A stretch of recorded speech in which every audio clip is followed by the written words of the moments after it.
అంటే ఒకటైతే నడుస్తుందన్న వినిపిస్తుంది. బీఆర్ఎస్ పార్టీ ఎప్పుడు చూసినా సెంటిమెంట్‌తోని బయటికొస్తది అనేది కొంచెం కౌంటర్ కాంగ్రెస్ పార్టీ నుంచి వినిపిస్తుంది. గతంలో తెలంగాణ ఉద్యమం బీఆర్ఎస్ పార్టీ టీఆర్ఎస్ పార్టీ గతంలో ఉన్న టీఆర్ఎస్ పార్టీ కావచ్చు, ఇప్పుడు బీఆర్ఎస్ పార్టీగా చేంజ్ చేశారు. సో, అప్పుడు తెలంగాణ వాదం గురించి వాదంతోని సెంటిమెంట్‌తోని పోయింది. ఇప్పుడు కూడా మళ్ళీ కేసీఆర్ బయటకొచ్చి కూడా అదే నీళ్ళ ఇష్యూతోని మాట్లాడుతా ఉన్నారు. సో, బీఆర్ఎస్ పార్టీ సెంటిమెంట్‌ని నమ్ముకుంటది అనేది అంటున్నారు. ఎట్లా చూస్తారు దీన్ని? దాని సెంటిమెంట్ అని మీరెందుకు అనుకుంటారు, వాళ్ళు ఎందుకు అనుకోవాలి? హ్మ్.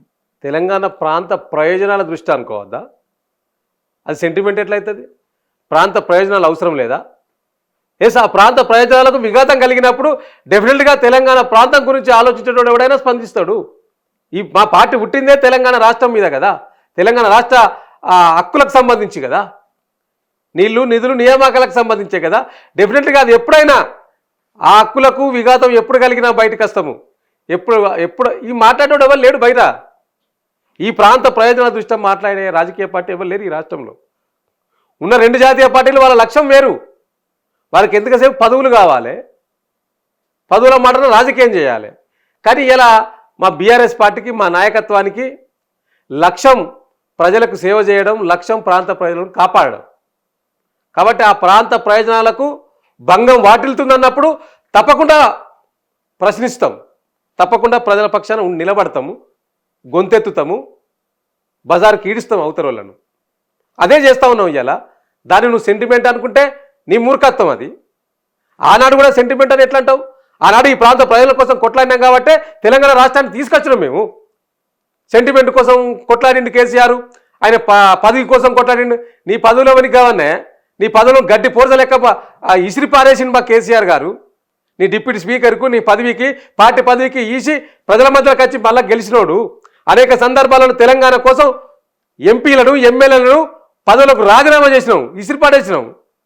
ప్రాంత ప్రయోజనాలు ముఖ్యం కాబట్టి నీ పదవుల కోసం కొట్లాడేటోళ్ళం కాదు మేము. సెంటిమెంట్ని వాడుకొని పదవులకు వచ్చేటోళ్ళం కాదు. నువ్వు అదే సెంటిమెంట్ అనుకుంటే ఇలా రాష్ట్రం రాకపోవు కదా. కేసీఆర్ అనే వ్యక్తే బయటికి రాకుంటే, మలిదశ తెలంగాణ ఉద్యమే జరగకుంటే తెలంగాణ రాష్ట్రం ఎక్కడిది? ఆ రాష్ట్రంలో తెలంగాణ పీసీసీ ఎక్కడిది? తెలంగాణ బీజేపీ ఎక్కడిది? కేసీఆర్ పెట్టిన భిక్ష ఇదంతా. ఆ భిక్ష మీద మీరు పదవులు అనుభవిస్తూ ఉన్నారు. అది ఫస్ట్ గుర్తెరగండి మీరు. అది గుర్తెరిగి మసులుకుంటే నీకు అన్ని గుర్తుకొస్తాయి. ఇదే ప్రజల కోసం అన్నప్పుడు అసెంబ్లీకి ఎందుకు రాడు కేసీఆర్? అసెంబ్లీలో ఎందుకు ఈ అన్యాయం జరుగుతున్నటువంటి అంశాలు ఎందుకు లేవనెత్తట్లేదు? బయట ప్రెస్ మీట్లు పెట్టి ఎందుకు మాట్లాడుతున్నారు? అసెంబ్లీకి వచ్చి ఎందుకు పోరాటం చేస్తలేరు? 4 కోట్ల ప్రజలకు సంబంధించి ఒక తెలంగాణ తెచ్చిన ఉద్యమకారులాగా కేసీఆర్ అసెంబ్లీకి రావడానికి ఎందుకు మోహరిస్తున్నారు? ఎందుకు రావట్లేరు అంటే ఏం చెప్తారు? ఇప్పుడు అసెంబ్లీకి రాకున్న విషయాల మీద చర్చ జరుగుతుంది కదా. ఎట్లా ఎట్లా రావాలి చెప్పండి? ఇక ఇప్పుడు మీరే చెప్పండి. నోటితో మాట్లాడి నొసలుతో వెక్కిరించడానికి ఎట్లా అసెంబ్లీకి రాబుద్ది అవుతుంది? నువ్వో ప్రతిపక్ష నాయకుని దగ్గర పోయి దండం పెట్టేస్తావు, ఆరోగ్యం బాగున్నదా అంటావు. అదేదో వింత, ప్రపంచ వింత అయినట్టు నువ్వు పెట్టంగానే నీ బాకా పత్రికలు బ్యానర్ ఐటెం పెట్టి ప్రతిపక్ష నాయకుని దగ్గరికి ముఖ్యమంత్రులు ప్రతిపక్ష నాయకుల దగ్గరికి పోయే సాంప్రదాయం గత అనేక సంవత్సరాలుగా ఉన్నది. తెలంగాణ రాష్ట్ర పత్రిక కూడా జానారెడ్డి దగ్గరికి అనేక సందర్భాలలో కేసీఆర్ ముఖ్యమంత్రి ఉన్నప్పుడు వేయిండు. ఇంకా అంతకన్నా ముందు అనేక మంది ముఖ్యమంత్రులు ప్రతిపక్ష నాయకుల ఇళ్లకు పోయి భోజనాలు చేసే ఆనవాయితీ కూడా ఉండే. ఇదేదో కొత్తగా చేసినట్టు పోనీ నువ్వు దండం పెట్టావే, నీ గౌరవానికి భంగం వాటిల్లనంటివి. తెల్లారే కుక్క తోక వంకర అన్నట్టు తెల్లారే కేసీఆర్ గారిని ఉరేసుకోవాలంటివి, ఉరేయాలంటివి, కసపుతో పోల్చివి. అదే అసెంబ్లీలో ఇక నీకు ఎట్ట రావాలి అసెంబ్లీకి? మా నాయకులు మాట్లాడతలేరా? ఉన్న నాయకులకు సమాధానం చెప్పరాదు? ప్రజల ఎజెండా చర్చించవా అసెంబ్లీలో అంటే నువ్వు అది చర్చించవు. ప్రజల ఎజెండా గురించి మా పార్టీ నాయకులు కేటీఆర్ గారు వాయిదా తీర్మానం ఇస్తే ఒక పక్క రాష్ట్రంలో యూరియా సంక్షోభం నడుస్తూ ఉన్నది. ప్రజలు రోజు లైన్లో నిలబడి ఇబ్బందుల పాలవుతున్నారు. ఒక యూరియా భత్త కోసం దాని చర్చ పెడదామంటే ఆ వాయిదా తీర్మానం తిరస్కరిస్తారు. ఈ రాష్ట్రంలో అనేక సమస్యలు ఉన్నాయి, వాటిని చర్చ పెడదామంటే చర్చ పెట్టనియరు. మాట్లాడుతున్న మా ఉపనాయకుడు హరీష్ రావు గారు ఉన్నారు, మాట్లాడుతున్న మా సీనియర్ నాయకత్వం ఉన్నది, సబితా ఇంద్రారెడ్డి గారు, తలసాని శ్రీనివాస్ యాదవ్ గారు, ఇంకా చాలామంది, జగదీష్ రెడ్డి లాంటి అనేక మంది సీనియర్ నాయకత్వం ఉన్నది కదా, మాట్లాడతారు కదా. వాళ్ళతో ఆ సమాధానాలు నువ్వు ప్రశ్నలకు సమాధానం చెప్పరాదు? కేసీఆర్ రావాలి. కేసీఆర్ గారు వచ్చి ఒక్క ప్రెస్ మీట్ పెడితేనే సమాధానం చెప్పలేక గిలగిల కొట్టుకుంటున్నావు కదా 20 రోజుల నుంచి వెళ్ళి. ఇక నువ్వు అసెంబ్లీకి ఎత్తే ఏం తట్టుకుంటావు, ఏం చెప్తావా? నువ్వు నీ దగ్గర ఏమున్నది? నువ్వు ఎంతసేపు అసెంబ్లీకి వచ్చి అసెంబ్లీకి వస్తావా రావా ఈ ఈ ప్రశ్నలు బంద్ పెట్టిగా నువ్వేం చేస్తానో అవతల పార్టీ ఏం చేస్తున్నది నీ ప్రభుత్వాన్ని షాడోలాగా వెంటాడి వేటాడి ప్రజల గురించి మాట్లాడుతున్నది ఒక బీఆర్ఎస్ పార్టీ కదా మరి కేసీఆర్ గారి ఆలోచన తోటే కదా అదంతా చేసేది కేసీఆర్ గారి ఆలోచన కేసీఆర్ గారి నడవడిక కేసీఆర్ గారి యొక్క వ్యూహం ఇలా మా పార్టీ ఎమ్మెల్యేలు ఉంటేనే కదా మాట్లాడేది ఇలా హరీష్ రావు గారు మాట్లాడినా కేటీఆర్ గారు మాట్లాడినా ఇంకెవరు మాట్లాడినా అది కేసీఆర్ మాటనే కేసీఆర్ లైన్ ఇచ్చి పంపిస్తాడు కాబట్టి కేసీఆర్ వ్యూహరచన చేసి ఏ విధంగా చేయాలనే ఆలోచన చేస్తారు కాబట్టి గదే మాట్లాడుతున్నారు కదా వారికి సమాధానం చెప్పరాదు ఫస్ట్ ఇప్పుడు కేసీఆర్ రాలేదు కానీ వచ్చినటువంటి ఎమ్మెల్యేలైనా వాకౌట్ చేసిన పరిస్థితి ప్రతిపక్షం లేకుండా సభలు నడిచినటువంటి పరిస్థితి ఎట్లా చూడొచ్చేది అంటే ఎక్కడ నిజం బయటపడుతుందో అని చెప్పి బీఆర్ఎస్ పార్టీ పారిపోయిందని కాంగ్రెస్ మంత్రులు మాట్లాడారు అదే సభలో ఏం చెప్తారు దానికి అయితే నిజం తెలుస్తుందని బైకాట్ చేస్తే 2016లో తెలంగాణ రాష్ట్రం కోసం ప్రాజెక్టుల రీడిజైనింగ్ చేయాలని చెప్పి కేసీఆర్ గారు ముఖ్యమంత్రిగా అసెంబ్లీలో పీపీటీ ఇస్తారంటే మీరెందుకో లెటర్ ఇచ్చి ఇది సాంప్రదాయాలకు విరుద్ధం పీపీటీ ఇచ్చే సంస్కృతి లేదు అసెంబ్లీలో మీరు ఇయ్యద్దు నేను దీన్ని బైకాట్ చేస్తున్నాను చెప్పి ఎందుకో బయటకు అప్పుడు అంటే అప్పుడొక నీతి ఇప్పుడొక నీత మీ ద్వంద్వ వైఖరి ఏంది మీరు చేస్తే సంసారం ఎదుటోటి చేస్తే వ్యభిచారమా అంటే మీకు అనుకూలంగా ఇష్టం వచ్చినట్టు మాట్లాడచ్చా ఎస్ ఇవాళ మేము తెలంగాణ ప్రజల ఎజెండా గురించి చర్చ జరగాలన్నాం మీరు పెట్టలే చర్చ మీరు పీపీటీ పెట్టిరు మాకు పీపీటీకి అవకాశం ఇవ్వన్నాం ఇయ్యలే మీరు ఇవ్వకపోగా మేము మాట్లాడుతున్న అంశాల గురించి మాట్లాడనీయలేదు ఒక ముఖ్యమంత్రితో మీద మాట్లాడితే ముఖ్యమంత్రి గురించి మాట్లాడితే ఒక స్పీకరు ఆర్డర్స్ చేస్తాడా మరి ఎవరి మీద మాట్లాడాలి ఈ రాష్ట్రానికి కాంగ్రెస్ పార్టీ ముఖ్యమంత్రే కదా ఎస్ ఈ రాష్ట్ర ప్రయోజనాల దృష్ట్యా ఇచ్చిన హామీల గురించి ముఖ్యమంత్రిని ప్రశ్నించకుండా ఎవరిని ప్రశ్నిస్తారు అసెంబ్లీలో ముఖ్యమంత్రి ప్రశ్నిస్తే మీరు బైకాట్ చేస్తారా మాకు మాట్లాడే హక్కు లేనప్పుడు మా మైకులు కట్ చేసినప్పుడు మేము ఎందుకు అసెంబ్లీలో ఉండాలి ఎస్ ప్రజల ఎజెండాను ఈ దేశానికి ఈ రాష్ట్రానికి 4th పిల్లర్గా నిలబడ్డ మీడియా ద్వారా తెలంగాణ ప్రజల హక్కులను కాపాడుకోవాలని మేము భావించడం కాబట్టి బయటకు వచ్చి మాట్లాడుతూ ఉన్నాము మీరు అవకాశం ఇస్తలేరు మాట్లాడడానికి గొంతు నొక్కేస్తున్నారు గొంతు నొక్కి అట్లా ఉండి ఏం ప్రయోజనము మీకు మీరు సెల్ఫ్ డబ్బాలు కొట్టుకుంటున్నారు ఇప్పుడు అసెంబ్లీలో ప్రతిపక్ష పార్టీ లేకున్నా మీకు మీరు మాట్లాడుకుంటున్నారు ఇవాళ స్వయంగా మీ పార్టీలో ఉన్న నాయకులు ఏం మాట్లాడారు మొన్న బీజేపీ రాకేష్ రెడ్డి ఎమ్మెల్యే మాట్లాడిండు అసలు మేము ఎందుకు ఎమ్మెల్యే అయినామో మాకు తెలుస్తలేదు మాకు పోబుద్ధి అయితే లేదు కాన్సెన్స్కి అరే ఒక 5 రూపాయల పని లేదు మాకు అని ఆవేదన వ్యక్తం చేసిండు ఇక శాసన మండలి చైర్మన్ అయితే గుత్త సుఖేందర్ రెడ్డి గారు అయితే అరే మన ఊరి మన బడికి పైసలు ఇస్తలేరు ఇవ్వండి మీరు చెప్పేది ఒకటి ఉన్నది చేసేది ఒకటి ఉన్నది నా సొంత ఊరికే లేవు 360 కోట్ల పెండింగ్ ఉన్నాయి రిలీజ్ చేయండి అంటుండే ఆయన స్వయంగా శాసన మండలి చైర్మనే మాట్లాడినాక స్వయంగా మీ ఎమ్మెల్యేలే మాట్లాడినాక అసలు మేము ఎందుకైనా ఎమ్మెల్యేలు తెలుస్తలేమని చెప్పి మీ పార్టీ ఎమ్మెల్యేలు కూడా మాట్లాడుతున్నారు కదా ఎన్ఎం శ్రీనివాసరెడ్డి మాట్లాడి ఇంకో ఎమ్మెల్యే కూడా మాట్లాడింది కదా మేము ఫంక్షన్లకు బారసాలకు తప్పితే మా పదవి దేనికి ఉపయోగపడతలేదని ₹1 పని లేదు కాన్సెన్స్లో అని ఇక మరి మీరు ఏం చేస్తున్నట్టు ఈ రాష్ట్రం అభివృద్ధి చేస్తాను అని చెప్తున్నారు కదా ఏడ చేసినావు ఏం చేసినావు ఈ 2 సంవత్సరాల్లో ఒకటైతే చేసినావు 2.5 లక్షల కోట్ల అప్పు అయితే తీసుకొచ్చినావు ఏం చేసినావు అంటే బెబ్బెబ్బే అక్కిరాని అని ముచ్చట చెప్తారు ఒక ఇటుక పేర్చినావా ఒక ప్రాజెక్ట్ కట్టినావా ఒక ఎకరానికి నీళ్లు వారిచ్చినావా నువ్వు 2 సంవత్సరాలు అవుతుంది ప్రభుత్వం వచ్చి కూడా వాళ్ళు కూడా 2 సంవత్సరాలు దాటింది ఏం చేసినావు 2 సంవత్సరాలు దాటినాక నువ్వు ఇచ్చిన హామీలు నెరవేర్చినావా వాళ్ళు అది మాట్లాడితే వాళ్ళు అప్పు చేసిరు తెలంగాణ అదే ఏమనంటే అప్పు చేసినంటారు అవునే మేము అప్పు చేసి ఆస్తులు లక్షల కోట్ల ఆస్తులు సృష్టించినాం మేము అప్పు చేసి మూలధన పెట్టుబడి పెట్టినాం నువ్వు అప్పు చేసి ఏం చేసినావు చెప్పవా ప్రజలకు చెప్పు దమ్ముంటే ఎన్ని రోజులు ఇట్లా నువ్వు డైవర్షన్ పాలిటిక్స్ చేస్తావు ఎంతసేపు కేసీఆర్ అప్పు చేసిండు అప్పు చేసిన దానికి వడ్డీ కట్టడానికే అరే కాగే చెంపలు ఇట్లా చెంపలు వాయించింది నేను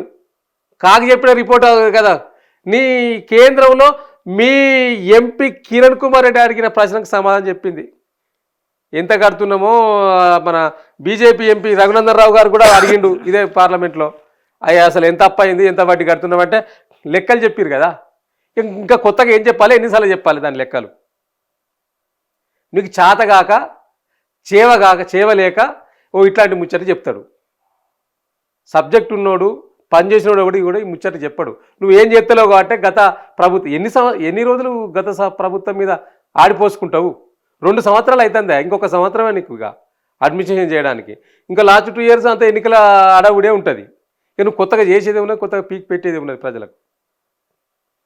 కాబట్టి ప్రజలకు అర్థమైంది నీతోటి ఏం కాదు, తేలిపోయింది. నీతోటి కాదు అనేది వాళ్ళొక ఒక ఆలోచనకు వచ్చారు ప్రజలు. అందుకనే మన సర్పంచ్ ఎన్నికల్లో ఒక అధికార పార్టీని తిరస్కరించి 40% సర్పంచులు, అంటే దాదాపు 4000 సర్పంచ్లను బీఆర్ఎస్ పార్టీ బలపరిచిన అభ్యర్థులు గెలిపించారంటేనే, సింబల్ లేని ఎన్నికలను గెలిపించారంటే అర్థం చేసుకోవాలి. అంటే దీని గురించి ముఖ్యమంత్రి అంటున్నాడు, ఎక్కువ ఓట్లు వచ్చింది కాంగ్రెస్ పార్టీకి, ఇవాళ బీఆర్ఎస్ పార్టీ ఏదో గెలిచిందని అనుకుంటుంది, ఇట్లే అనుకొని వచ్చే అసెంబ్లీ ఎలక్షన్లో కూడా అట్లే గెలిచినామని అనుకొని మేము గిట్లనే అధికారంలో పోతామని చెప్పి అన్నారు. ఇది మీరు కూడా వినింటారు. ఎట్లా గట్టనే అధికారంలోకి పోతాం కనుక ఎంపీటీసీ జెడ్పీటీసీ ఎన్నికలు పెట్టరు. అది కొద్దిగా గ్రామ స్థాయిలో ఎంపీటీసీ జెడ్పీటీసీ ఎన్నికలు పెట్టరు. అది ఎందుకో దాన్ని వాయిదేస్తున్నావు. సిద్ధంగా ఉందా బీఆర్ఎస్ పార్టీ? సిద్ధంగా ఉన్నావు, బ్రహ్మాండంగా సిద్ధంగా ఉన్నారు. ఇలా గుర్తులేని ఎన్నికలనే గులాబీ గుబాలిస్తా అంటే, రేపు గుర్తు పెట్టిన ఎన్నికలు పెడితే కర్రు కాల్చి వాత పెడతారు ప్రజలు నిన్ను అనుకుంటాను కదా. నువ్వేదో డబ్బుతోటి మాయ చేసి మచ్చింద్ర చేసి ఏదో నిర్గరావాలని చూస్తున్నామేమో. అది ఏది కుదిరేటట్లేదు, కనిపిస్తూ ఉన్నది ప్రజలలో. ఎందుకంటే నీవు యూరియా భర్తీ చేయకపోతేవి, ప్రజలకు ఇస్తారన్న రుణమాఫీ మొత్తం పూర్తిస్థాయిలో చేయకపోతేవి, నువ్వు ఇస్తారన్న రైతు బంధు 15,000 ఇవ్వకపోతేవి, ఆ 12,000 ఒకటేసారి ఇస్తేవి, 2 సార్లు ఎగ్గొడుతీవి. నువ్వు ఇస్తారన్న కౌలు రైతులకు 15,000 ఇవ్వకపోతేవి, కౌలు ఆ కూలీ రైతులకు నెలకు 1000 ఇవ్వకపోతేవి. ఎందుకెత్తారు నీకు ఓటు గ్రామస్థాయిలా? ఏం పెట్టినవని వేస్తారు, నువ్వు ఏం చేసినావని వేస్తారు. నీకు ఎందుకు వేయాలి? ప్రజలు చర్చించుకుంటారు. ప్రజలు చాలా చైతన్యవంతులు అయినరు, అన్నీ గమనిస్తూ ఉన్నారు. ఏదో మార్పు అంటే ఏదో కొద్దిగా వస్తుందేమో అని భావించరు. ఏ మార్పు రాలే, నీ మార్పు మాత్రం వచ్చింది. నీలో సంపాదించుకుంటానో, దాచుకున్న దాంట్లో కొంత ఢిల్లీకి కప్పం కడతాను, సీటు కాపాడుకుంటున్నావు. ఇది మాత్రం ప్రజలు కేటీఆర్ గారు కూడా ఆరోపించారు కొన్ని వ్యాఖ్యలు. సీటు కాపాడుకుంటున్నారు, 100 కోట్లు పెట్టి నెలకు 100 కోట్లు పంపిస్తున్నారు అనేది. ఏమైనా ఆధారాలు ఉన్నాయా బీఆర్ఎస్ పార్టీ దగ్గర? డెఫినెట్గా ఆధారం కావాల్సిందే ఉన్నదండి. ఇలా ఢిల్లీ పార్టీ నడుస్తూ ఉన్నదంటే ప్రధానంగా కర్ణాటక, తెలంగాణ రాష్ట్రంతో. వాళ్ళు దేశంలో 3 రాష్ట్రాల్లో అధికారాలు ఉన్నారు, హిమాచల్ ప్రదేశ్, కర్ణాటక, తెలంగాణ. హిమాచల్ ప్రదేశ్లో అంతంత మాత్రమే ఆదాయం, అక్కడ ఉన్న పరిస్థితి ఘోరంగా ఉన్నది. కర్ణాటక, తెలంగాణనే. కర్ణాటక వాళ్ళు పంపిస్తారు, తెలంగాణ వాళ్ళు పంపిస్తాడు. ఇక్కడ ముఖ్యమంత్రి నెలకు పంపిస్తాను కాబట్టి అక్కడ కేంద్రంలో పార్టీ నడుస్తూ ఉన్నది. ఇక్కడ కూడా కథం అయిపోతే మొత్తం కథం అయిపోతుంది. సో కాబట్టి నీ కప్పాలు, నీ కమిషన్లు తెలంగాణ ప్రజలకు అన్నీ అర్థమైపోయినాయి. నువ్వు ఎక్కడెక్కడ ఎంత కమిషన్ కొడుతున్నావు, కమిషన్లలో ఢిల్లీకి ఎంత పంపిస్తున్నావో ఇవన్నీ ప్రజలకు అన్నీ అర్థమైన, నిజం నిలకడగా తెలుస్తుంది అన్నట్టు. ఇలా ప్రజలకు వాస్తవాలు తెలిసిపోయినాయి, నీ పాలన కూడా తేలిపోయింది. సో కాబట్టి ఇక ముందున్నది ముసుళ్ళ పండుగ. రాసి పెట్టుకో ముఖ్యమంత్రి, నీకు దమ్ముంటే మున్సిపల్ ఎన్నికల కంటే ముందు జెడ్పీటీసీ, ఎంపీటీసీ ఎన్నికలు పెట్టు, గుర్తు మీద అది పెట్టాక మున్సిపల్ ఎన్నికలు పెట్టి చూస్తే దమ్ముంటే. అంటే ఈ ఎన్నికల్లో బీఆర్ఎస్ పార్టీ పై చేయి సాధిస్తుంది అనుకోవచ్చు. ఎందుకంటే గతంలో అసెంబ్లీ ఎన్నికల్లో ఓడిపోయింది, అదేవిధంగా పార్లమెంట్ ఎన్నికల్లో ఓడిపోయింది, 2 బై ఎలక్షన్లు వస్తే అందులో కూడా బీఆర్ఎస్ పార్టీ ఓడిపోయింది. మొన్న స్థానిక సంస్థల్లో సరే మీకు ఎక్కువ మోతాదులో వచ్చినాయి అంటున్నారు, కానీ అక్కడ కూడా కాంగ్రెస్ పార్టీ పై చేయి సాధించింది. ఒకవైపేమో రాష్ట్రంలో కాంగ్రెస్ ప్రభుత్వానికి వ్యతిరేకత ఉందని బీఆర్ఎస్ పార్టీ మాట్లాడుతుంది, కానీ ఎక్కడ కూడా బీఆర్ఎస్ పార్టీ గెలిచే ప్రయత్నం లేదు. ఎట్లా చూస్తారు దీన్ని? నిజంగానే ఇప్పుడు వచ్చే ఎన్నికలైనా మంచి కాలం ఉంటుంది అనుకోవచ్చా బీఆర్ఎస్ పార్టీ? డెఫినెట్లీ రానున్నదంతా మంచి కాలమే. ఇవాళ ఉప ఎన్నికల్లో ఓడిపోయినా, ఇంకే ఎన్నికల్లో ఓడిపోయినా, గతంలో మేము కూడా ప్రభుత్వంలో ఉన్నప్పుడు దాదాపు 6 ఎన్నికల్లో 7 ఎన్నికల్లో ఉప ఎన్నికలు వచ్చినాయి. మ్యాక్సిమం 1-2 తప్పితే మ్యాక్సిమం మేమే గెలిచినాం. అన్ని సర్పంచులు మేమే గెలుచుకున్నాం, అన్ని ఎంపీటీసీలు మేమే గెలుచుకున్నాం, అన్ని జెడ్పీ చైర్మన్లు కూడా మేమే గెలుచుకున్నాం, అన్ని మున్సిపల్ చైర్మన్లు కూడా మేమే గెలుచుకున్నాం. తీరా అసెంబ్లీకి వస్తే ఏమైంది? రిజల్ట్ కొద్దిగా డిఫరెంట్ ఉన్నది కదా. రేపు కూడా కొన్ని సీట్లు ఎక్కువ గెలుచుకోవచ్చు. వీళ్ళు గెలుచుకున్నంత మాత్రాన ప్రజలు వీళ్ళ పాలనకు బ్రహ్మరథం పట్టినట్టు కాదు. నీకు అసెంబ్లీ ఎన్నికలు వచ్చే వరకు అప్పుడు పరిస్థితి వేరే ఉంటుంది. రెండవది, ఇవాళ ప్రజలు మాకేయకుంటే ఎవరికి ఇస్తారండి ఓటు? మీరు ఏం చేసినని, ఏం అభివృద్ధి చేసినని వీళ్ళకి ఓటు వేయాలి. గతంలో కేసీఆర్ గారు ముఖ్యమంత్రికి ఉన్న సమయంలో అనేక దేశంలో అనేక గ్రామ పంచాయతీలకు ఆదర్శ గ్రామ పంచాయతీలు అవార్డు ఇస్తే ఈ తెలంగాణ రాష్ట్రం నుంచినే ఎక్కువ మొత్తంలో గ్రామాలకు అవార్డు వచ్చింది.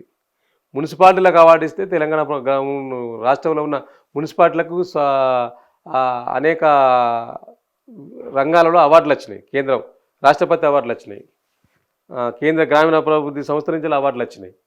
అంటే అంత ఆదర్శంగా పట్టణాలను గ్రామాలను పచ్చదనంగా తీర్చిదిద్దినాం అన్నాడు. మీరు 2 సంవత్సరాలు వచ్చినాక ఏం చేసిర్రు?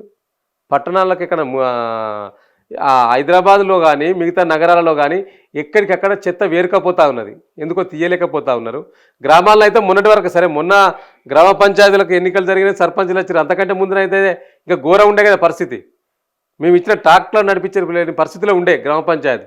ఇప్పటికి కూడా అదే పరిస్థితి ఉన్నది. ఇప్పుడు మీరు ఏమైనా డబ్బులు పంపిస్తే మీరు కూడా ఇచ్చేటట్లేదు. ఇప్పుడు కొత్తగా ఏం చెప్తున్నారంటే స్పెషల్ ఫండ్ ఇస్తారట, 5 లక్షలు చిన్న గ్రామ పంచాయతీకి, పెద్ద గ్రామ పంచాయతీకి 10 లక్షలు అట. అయ్యా అట్లిస్తే గ్రామ పంచాయతీకి పోవు నాయన, అక్కడ ఉన్న వాళ్ళు టెండర్ వేసుకొని మింగేస్తారు. అవి గ్రామ పంచాయతీకి ఏం సంబంధం ఉండదు. గతంలో తెలంగాణ ప్రభుత్వం ఇచ్చినట్టు కేంద్ర ప్రభుత్వం నుంచి 15th ఫైనాన్స్ నిధులు ఎన్ని వస్తాయో దానికి సమానంగా రాష్ట్ర ప్రభుత్వం ఆనాడు కేసీఆర్ గారు ఇచ్చింది కాబట్టి పల్లెలు బ్రహ్మాండంగా అభివృద్ధి చెందినాయి. నువ్వు కూడా ఇప్పుడు అట్లా ఇవ్వాలే, అట్లా తప్పించుకుంటానంటే ఒకడు ఊకోడు. సో కాబట్టి రేపు పట్టణాలకైనా గ్రామాలకైనా ఇవ్వాల్సిందే. ఇచ్చే పైసా లేదు కానీ అప్పనంగా వచ్చే వాటి కోసం ఎదురు చూస్తున్నది ప్రభుత్వం. నువ్వు చేసేది ఏం లేదు కొత్తగా, అన్నీ కలరింగ్ ఈస్ట్మన్ కలర్లో ప్రభుత్వం యొక్క పనితీరును చూపిస్తున్నారు. కొన్ని రోజుల తర్వాత ఇంకా తెలుస్తుంది. ఇప్పటికి కొంత తెలిసింది, ఇంకా తేలిపోతుంది. ఇక ఎట్లా ఉండబోతుంది ఫైనల్గా బీఆర్ఎస్ పార్టీ పోరాటం? ఇప్పుడు ఒక నది జలాలకు సంబంధించి బహిరంగ సభలు ఉంటాయి అంటున్నారు. సో రానున్న ఎన్నికలు ఎట్లా ఎదుర్కొంటున్నారు, ఎలా ఉండబోతుంది ఏంటి? తప్పకుండా అండి. ఇవాళ మాకు ప్రజలు ప్రతిపక్ష హోదా ఇచ్చిండ్రు అంటే ప్రభుత్వం ఇచ్చిన హామీలను నెరవేర్చేదాకా ప్రజల పక్షాన నుండి కొట్లాడాలి. మేము మా పాత్ర అదే చేస్తూ ఉన్నాం. ఎట్ ది సేమ్ టైం తెలంగాణకు మేము నాడు నేడు కాపల కుక్కలాగా ఉంటామని మా నాయకుడు ఆనాడే చెప్పాడు ఉద్యమ సమయంలో. ఇప్పటికి కూడా కాపల కుక్కలాగానే మా పార్టీ ఉన్నది.